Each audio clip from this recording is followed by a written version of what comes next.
c'est Rémi le BG94 et on se retrouve ici pour une vidéo car j'ai trouvé une formation grâce à quelqu'un qui m'a attaqué et donc il m'avait fait un 100%. Il avait bien sûr, c'était un HD 9, on n'avait pas le même niveau de troupe, mais j'ai testé sa formation et elle est plutôt bien. Regardez, il m'a fait un 100% avec, il n'a pas cherché à détruire seulement l'HDV, il s'en est même occupé seulement vers la fin.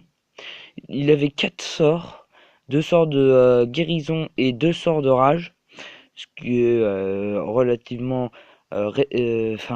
relativement une formation de sorts utilisée en HDNF. Et donc je l'ai testé cette formation qui m'a coûté d'ailleurs quand même 31 trophées. Donc je l'ai testé bien sûr avec les proportions de l'HDV 8, c'est-à-dire 200 troupes, voilà.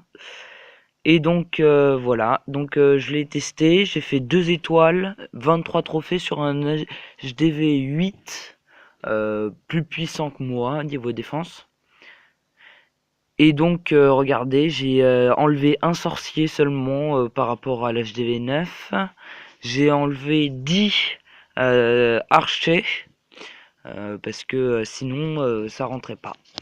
Et donc bien sûr j'ai un roi 6 et pas un roi 10. Et donc regardez, j'ai fait presque exactement pareil que lui, sauf que j'ai activé en premier les troupes du château de clan.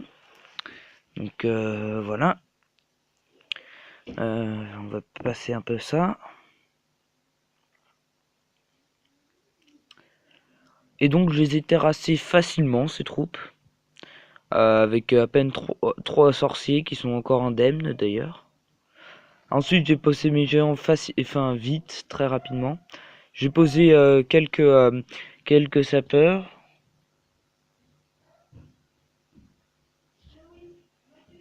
J'ai pas fait la même exactement pareil que lui.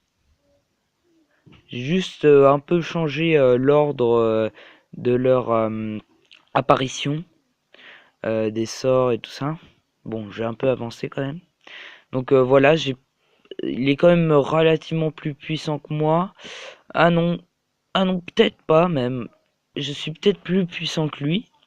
Mais il était quand même pas mal hein, déjà, comme HDV.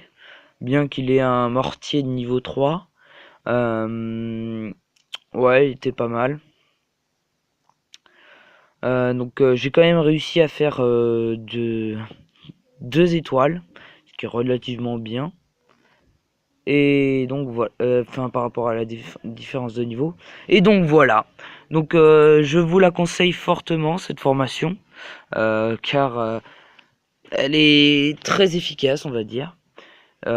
Si j'avais attaqué un HDV en dessous, j'aurais très certainement fait un 100%, car lui, je le rappelle encore, c'était un HDV 9, moi je ne suis qu'un HDV 8. Et donc il a attaqué un HDV en dessous de lui. Et donc voilà, je suppose que ça devrait être beaucoup mieux. J'aurais pu faire un 100% contre un HG7. Enfin, je le suppose, bien sûr. Et donc, c'est la fin de cette vidéo. J'espère qu'elle vous aura plu et que elle vous aura été utile. Bon, bien sûr, elle était rapide. Mais bon, en même temps, c'est juste une toute petite découverte. On se dit ciao tout le monde pour une nouvelle vidéo.